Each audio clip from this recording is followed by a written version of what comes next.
Madame, bonsoir, monsieur, bonsoir et bienvenue à cette nouvelle émission de LSD, Lumière sur la décentralisation.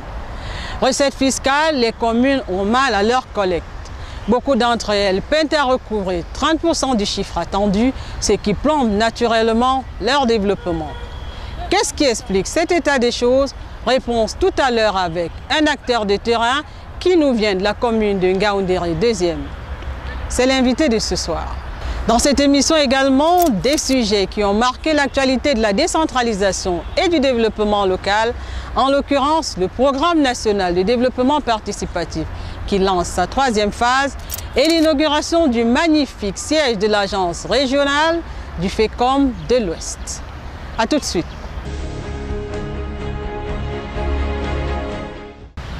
Bonsoir une fois de plus. Les 10 et 11 mai 2016, le Programme national de développement participatif a organisé l'atelier de lancement de sa 3e phase. La rencontre qui a réuni magistrats municipaux et autres acteurs de la décentralisation a permis de repréciser les défis de la 3e phase dite de consolidation et surtout d'édifier les participants sur des thèmes essentiels pour une bonne mise en œuvre de la décentralisation au Cameroun. Marine Goubet.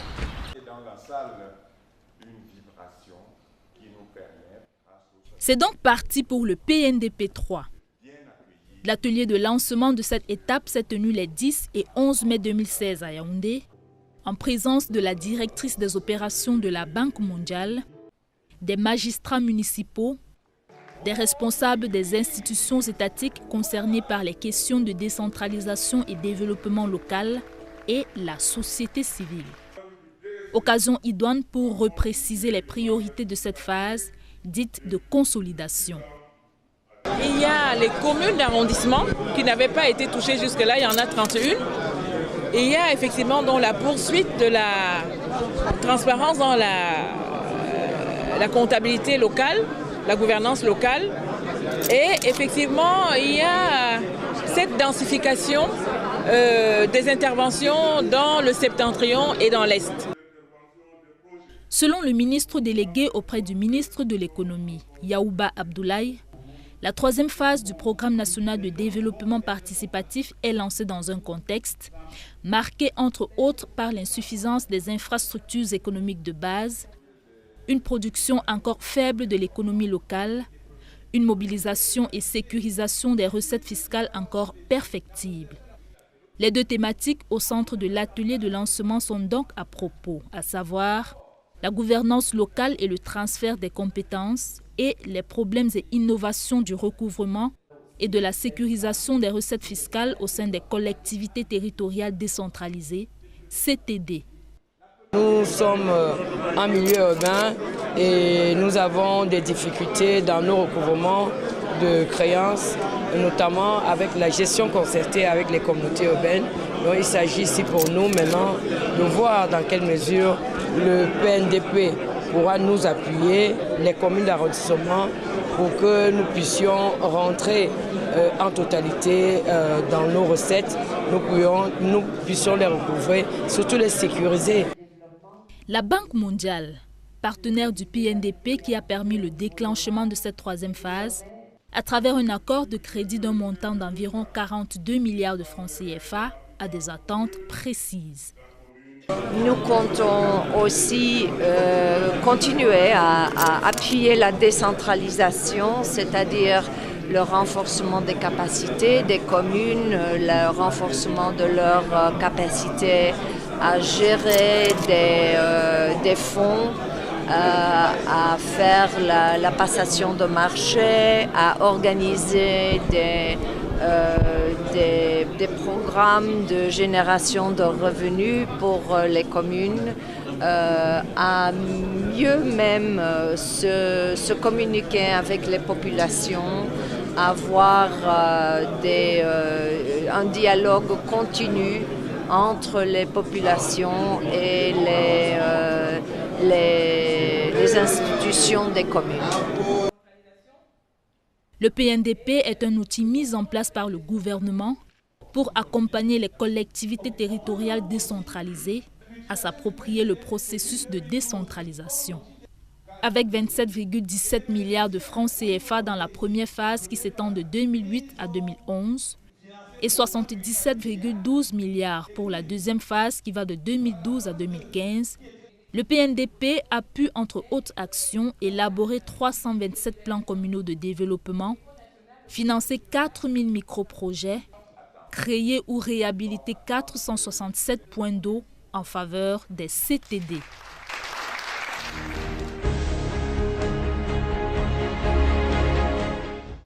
Toujours dans le registre d'échange d'expériences et de renforcement des capacités, le ministère de l'Administration territoriale et de la décentralisation a organisé un séminaire en faveur des magistrats municipaux des régions du centre et du sud. Plus de détails avec Médard Ngosso.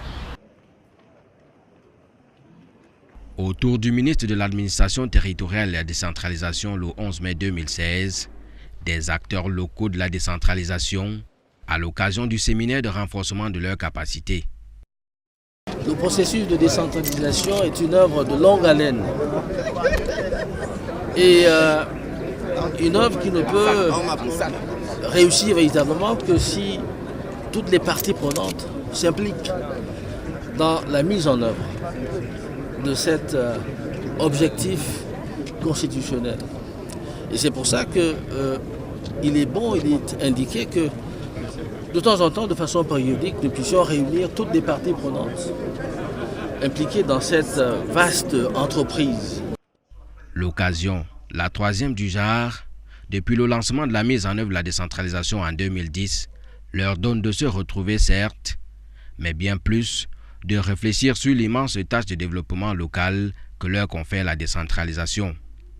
Pour la plupart, cette rencontre qui concerne cette fois les régions du centre et du sud est une belle opportunité. Vous savez, au Cameroun, il n'y a aucune école qui forme les maires.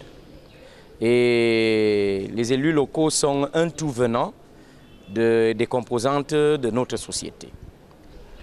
Au regard de ce que nous venons donc de parcourir comme programme, je ne peux être qu'un maire satisfait. Avant 1996, on ne connaissait pas la décentralisation. Donc on a besoin, au fil du temps, de nous aguerrir pour que la décentralisation atteigne son objectif, qui est l'amélioration des conditions de vie de tous les Camerounais. Et en plus, ce n'est pas rien. Lorsque je rencontre ici mes collègues du Sud, mes collègues du Centre, la chaleur patriotique, la chaleur fraternelle, et puis nous échangeons, nous avons des problèmes similaires et nous avons aussi à mutualiser notre réflexion pour des voies communes.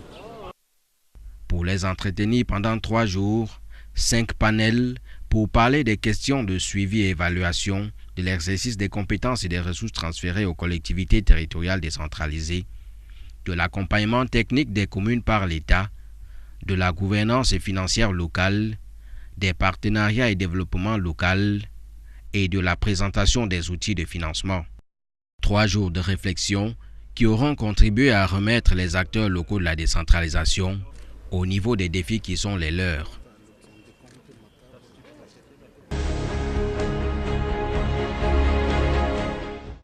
Le Fonds spécial d'équipement et d'intervention intercommunale FECOM prend solidement pied à Bafoussam.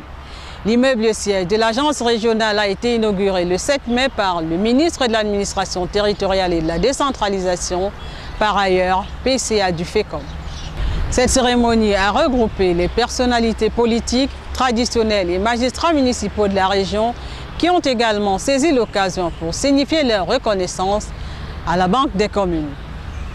Envoyés spéciaux de LSD à Bafoussam, Tatiana Mélié-Dieu et Médard Ngosso. L'immeuble Kaplami à Bafoussam n'est plus la bonne adresse de la représentation régionale ouest du Fonds spécial d'équipement et d'intervention intercommunale. Les services du FECOM sont désormais logés dans ce nouvel immeuble, inauguré par le ministre de l'Administration territoriale et de la décentralisation. Le FECOM a bien besoin d'avoir, sur l'ensemble du territoire national, des démembrements. et donc de mettre à la disposition de son personnel qui travaille dans ces démembrements des conditions de travail les plus appréciables, qui leur permettent justement d'assister les municipalités locales. Le bâtiment R+2, c'est riche en plein centre administratif de la ville de Bafoussam, non loin des services du gouverneur et de la sous-préfecture. Compte tenu de cette position stratégique, l'institution ne devait pas faire pâle figure. C'est pour cette raison qu'elle a entrepris de construire un immeuble moderne, assurant une approche handicap, respectant les normes de sécurité, d'architecture et d'urbanisme. L'édifice qui fait l'objet de la présente cérémonie est un ouvrage inscrit dans le vaste programme d'amélioration du cadre et des conditions de travail pour une meilleure atteinte des objectifs par le personnel du FECOM. Par cette infrastructure ultramoderne constituée de 30 bureaux et autres services, le FECOM voudrait non seulement offrir à ses personnels un cadre approprié, mais davantage se rapprocher des municipalités et réaffirmer son rôle de partenaire privilégié pour le développement local. Les interventions du FECOM se situent à plusieurs niveaux. Il y a d'abord le niveau de la formation, qui est un volet très important. Le FECOM nous organise souvent des séminaires pour nous remettre à niveau. Il y a le suivi-évaluation. Le FECOM nous assiste dans le montage de nos projets, soumis d'ailleurs à son financement, afin de nous épargner des coûts des bureaux d'études. Et enfin, le FECOM nous donne ou nous prête de l'argent à des taux qui sont des taux généralement réalistes pour nous permettre de réaliser les différents projets. Si je dois prendre le cas de l'arrondissement de Bafoussam premier, on a eu plusieurs écoles qui ont été financées par le FECOM. On a des toilettes dans les écoles qui ont été financées par le FECOM. Et le plus gros projet actuel, c'est la construction de l'hôtel de ville de Bafoussam qui est financé par le FECOM, à concurrence de plus de 495 millions de francs CFA. Pour la période 2007-2015, plus de 15 milliards de francs CFA ont été alloués par la Banque des communes au financement de 307 projets des municipalités de la région de l'Ouest et de la communauté urbaine de Bafoussam. Ces magistrats municipaux ont témoigné leur gratitude au directeur général du FECOM par des cadeaux.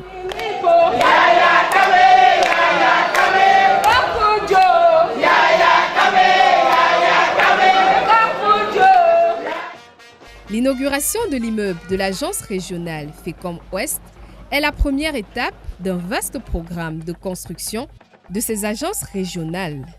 Sur la liste, la région de l'Adamawa qu'on annonce pour bientôt.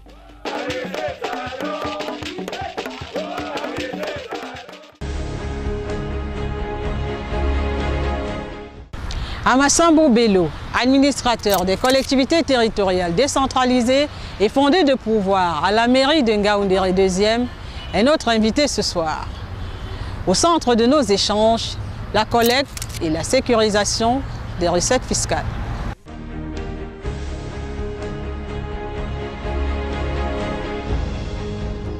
Bonsoir Monsieur Amassambo et bienvenue à l'émission Lumière sur la décentralisation. Bonsoir Madame. Alors, quel est le dispositif législatif qui encadre la collecte des recettes fiscales au Cameroun? Alors, le Cameroun a dans son arsenal juridique deux principaux instruments. On peut les citer, il s'agit du régime financier des collectivités territoriales décentralisées. Il y a surtout la loi de 2009, celle portant fiscalité locale. Ce sont donc ces deux textes-là qui organisent le recouvrement des différentes taxes et impôts concernant les collectivités territoriales au Cameroun. Et justement, quels sont les types de taxes et impôts que vous collectez? Bien voilà, au niveau des impôts, il y en a, la grande classe est appelée impôt. Nous avons principalement l'impôt libératoire. Pour ce qui est des taxes, il y en a des taxes indirectes et des taxes directes. Les taxes directes sont celles-là qui sont directement collectées par les communes et au profit de leur budget, tandis que les taxes indirectes sont collectées, et d'ailleurs les impôts également, sont collectés par les services d'assiette de l'État et reversés aux collectivités territoriales décentralisées. D'accord. Et une fois que justement ces fonds sont collectés, quel est le sort qui leur est réservé? Qu'est-ce qu'on fait avec l'argent qu'on collecte dans les communes? Comme toute autre source de recettes, la commune, lorsqu'elle recouvre ses recettes fiscales, elle est destinée au financement des services de base qu'elle est censée apporter aux populations, à savoir la construction de différents ponts, la construction des salles de classe et même le fonctionnement de la commune. Bref, on peut dire qu'il n'y a pas une destination précise.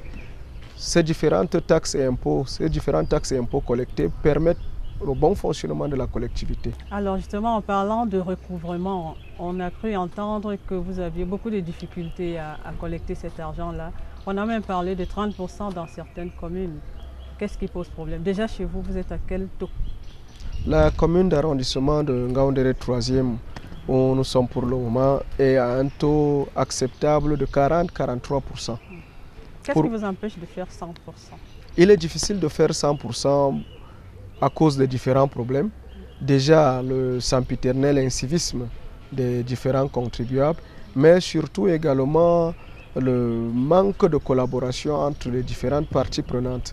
Parce que voyez-vous, les recettes fiscales, pour qu'elles soient optimalement collectées, il faut bien que la commune puisse être appuyée par d'autres organismes, à l'instar des forces de maintien de l'ordre, à l'instar des différents sectoriels qui se trouvent au sein de la commune et surtout de l'autorité administrative. Si toutes ces parties ne conjuguent pas vers un même horizon, il sera difficile pour la commune de pouvoir atteindre même 10% de recouvrement. Nous prenons par exemple la taxe sur le bétail, qui est une des recettes, une des taxes les plus... les taxes majeures de la commune d'arrondissement de Ngaoundéré 3e. Voyez-vous, cette taxe appelle à l'institution d'une commission, une commission qui est présidée par l'autorité administrative. Et quand vous entendez déplacement de l'autorité administrative, il y va sans dire que les forces de maintien de l'ordre sont là. Nous sommes dans le domaine agropastoral. Il faut bien que les services déconcentrés du Minépia interviennent. Voyez-vous, si il n'y a pas une synergie entre ces différentes parties, il sera difficile pour la commune de savoir que nous sommes dans une zone qui comporte un cheptel de telle importance afin que nous puissions faire le ratio de 200 francs par tête. Ça veut dire que le contribuable lambda, quand on ne parle pas justement de ces grosses têtes ou de ces personnes qui gèrent du gros bétail, les autres ils cotisent bien, enfin ils payent bien. Comme je vous le disais, le principal problème auquel nous faisons face sur le terrain reste et demeure celui de l'incivisme des populations, des contribuables précisément. Il est très souvent rencontré des populations qui attendent que la commune va vers elles. Déjà, il faut préciser que le recouvrement des recettes fiscales ou alors des ressources propres de la commune se font soit à l'amiable, soit de façon forcée. À l'amiable, c'est lorsque le contribuable vient de lui-même dans les services de la commune. Et nous savons que notre système d'imposition, il est déclaratif. Le contribuable vient, il déclare sa matière et c'est sur la base de ces déclarations que la commune peut donc lui dire que vous êtes redevable de tel montant d'impôt et de telle autre taxe. Et lorsque cela n'est pas fait, à un certain délai bien réglementé, bien précisé dans les textes que nous avons cités plus haut, la commune met donc sur pied une équipe pour un recouvrement forcé. À ce moment-là, nous avons les agents communaux, éventuellement les cadres des services du CDI, le Centre départemental des impôts, et surtout les forces de maintien de l'ordre. Nous insistons là-dessus parce que, voyez-vous, il n'est pas aisé d'aller demander à un contribuable de se livrer au paiement intégral d'une taxe. Parce que lorsqu'il s'agit d'une taxe, le paiement il est intégral. D'accord. À certains endroits, on a entendu parler de trafic d'influence. Est-ce qu'au niveau de Ngaoundéré 3e, vous connaissez ça aussi? Il s'agit que des autorités ou je ne sais pas moi, des personnes plus ou moins bien placées qui interviennent alors qu'ils ont des activités et qui ne veulent pas normalement payer. Ngaoundéré 3e se trouve bien entendu dans le territoire camerounais.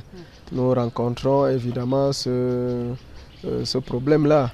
Voyez-vous, dans le cadre des mini-cités, où nous savons que ces mini-cités sont exploitées 10 mois sur 12, ça veut dire que le promoteur de la mini-cité est en activité. Il héberge des étudiants qui payent régulièrement leurs frais d'hébergement. Alors, il est appelé pour cette activité-là de reverser un certain nombre d'impôts. Lorsque la commission mixte arrive au niveau du recouvrement forcé, très souvent nous sommes appelés par tel magistrat qui peut-être exerce hors de la ville. Nous sommes interpellés par telle autre autorité militaire ou bien, pourquoi même pas nos autorités politiques, l'exécutif municipal qui vous demande de surseoir un peu au paiement de ce contribuable-là, qui par la suite peut venir ou ne pas venir. Alors qu'est-ce que vous faites? À ce moment-là, vous savez, nous sommes obligés d'utiliser plusieurs techniques d'approche. Soit nous scellons pour revenir déceler après, ou alors nous scellons et nous attendons, nous choisissons quelques chambres ou bien le commerce. Nous scellons ce commerce-là pour attendre la réaction éventuelle du contribuable. D'accord. Après la collecte, on a la sécurisation des fonds. Tout à fait. Justement, au niveau de votre commune, pour ne pas parler des autres, la sécurisation des fonds. La sécurisation des fonds se fait de manière traditionnelle. Une fois que l'équipe de recouvrement a collecté les différentes taxes et impôts sur le terrain, nous avons un caissier qui passe les quittances directement. Ce caissier est rattaché directement au receveur municipal. Donc à la fin de la journée, à la fin de l'opération, il se rend vers son receveur pour déposer les différentes sommes perçues dans les caisses. Seulement, il faut donc assurer une traçabilité. Ces outils de traçabilité sont multiples. Le premier de ces outils reste et demeure le quitancier. Et justement, on en parlait. Est-ce qu'il n'y a pas de quitancier parallèle? À ce moment-là, tout dépend de l'organisation de l'exécutif municipal. Est-ce qu'il y a un contrôle justement par rapport à ces quitanciers qui sortent? Comment on sait que l'agent communal, c'est-à-dire que on va dire quoi, le quitancier qu'il a utilisé exactement? Le quitancier que le caissier principal utilise est celui paraphé par le receveur municipal. Et voyez-vous, le receveur municipal en temps normal ou alors le caissier ne devrait pas percevoir de l'argent sans auparavant avoir reçu un ordre de recette ayant été établi par l'exécutif municipal, par le maire précisément. C'est donc sur la base de cet ordre de recette que le caissier ou alors le receveur municipal perçoit. Il est donc clair que nous avons plusieurs outils là qui permettent de sécuriser. Il suffit de remonter en amont et de voir quel est le nombre, le montant qui figure dans les différents ordres de recettes qui ont été acheminés au niveau des contribuables pour savoir quelle pourrait être la somme à retrouver au niveau de la caisse. Alors justement, le PNDP a lancé sa 3e phase justement en se penchant sur cette problématique de recouvrement et de sécurisation des recettes. Ça veut dire qu'il y a un problème et qu'il faudrait trouver des solutions. Pour vous, les solutions, c'est quoi? Les solutions, elles sont multiples à l'instar des problèmes qu'on rencontre. Déjà, nous disons merci au PNDP pour la fourniture d'un logiciel qui permet une gestion comptable assez claire au niveau de la commune. Il s'agit du logiciel Simba. Ce logiciel permet donc, on retrouve dans ce logiciel toutes les phases de recouvrement et toutes les phases de sécurisation. Là, on est dans la sécurisation. Exactement. Dans la collecte également, je vous ai dit, Simba intègre toutes les phases. L'émission des différents ordres de recettes se fait également à partir de ce logiciel. Donc, voyez-vous, le maire étant sur son poste, dans son bureau, peut savoir qu'il a émis tel nombre d'ordres de recettes à hauteur de tel montant et que le receveur, à telle date, a pu recouvrer tel montant chez tel contribuable. Ces différents documents sont intégrés dans ce logiciel et sont renseignés au fur et à mesure que l'opération est mise en œuvre. Alors sur le terrain, justement, pour que la collecte se fasse au maximum, c'est-à-dire que pour que vous quittiez des 40%, peut-être pas 100%, mais près de 100%, qu'est-ce qu'il faut faire? La première des choses, c'est je voulais en venir au statut du personnel. Tant que le personnel communal n'aura pas un statut qui pourra le booster à faire véritablement son travail, il ne pourra pas, l'exécutif ne pourra pas prétendre atteindre des résultats palpables. Tant que ce personnel ne sera pas formé sur les techniques de recouvrement, sur la législation en matière de recouvrement, on ne pourra que se livrer à des multiples dérapages. Voyez-vous, bon nombre de nos collègues se livrent à des comportements peu orthodoxes. C'est quoi leur situation aujourd'hui? La situation du personnel communal reste et demeure le code du travail de 1994. Et quand on se prête à ce que l'employé communal essaye de faire au jour le jour, on remarque qu'il lui faut un véritable statut. Parce que de plus en plus, la décentralisation est en train de prendre du chemin dans ce pays. Fort malheureusement, du côté du personnel, du côté de l'exécutif, quelque chose a été déjà fait. Et nous pensons que si jamais du côté du personnel communal, de l'ensemble du personnel communal, quelque chose est fait, la décentralisation va véritablement prendre son envol. Alors, M. Amassambo, nous vous remercions d'avoir bien voulu répondre aux questions de Lumière sur la décentralisation. Et nous vous disons bon retour à Ngaoundéré. C'est nous qui vous remercions de nous avoir permis de nous prononcer sur cette question hautement sensible. Cette question, si jamais elle n'est pas résolue véritablement, les populations ne pourront pas véritablement connaître l'amélioration des différents cadres et des conditions de vie. Vivement que l'État, l'exécutif communal, que l'ensemble du pays puisse se mettre afin que le personnel communal puisse se voir doté d'un véritable statut et surtout que des formations suivent. Je vous remercie. Merci aussi. Fin de cette émission de Lumière sur la décentralisation. Madame, Monsieur, merci de nous avoir accordé votre aimable et précieuse attention. Retrouvons-nous très bientôt pour une nouvelle émission. Bien le bonsoir.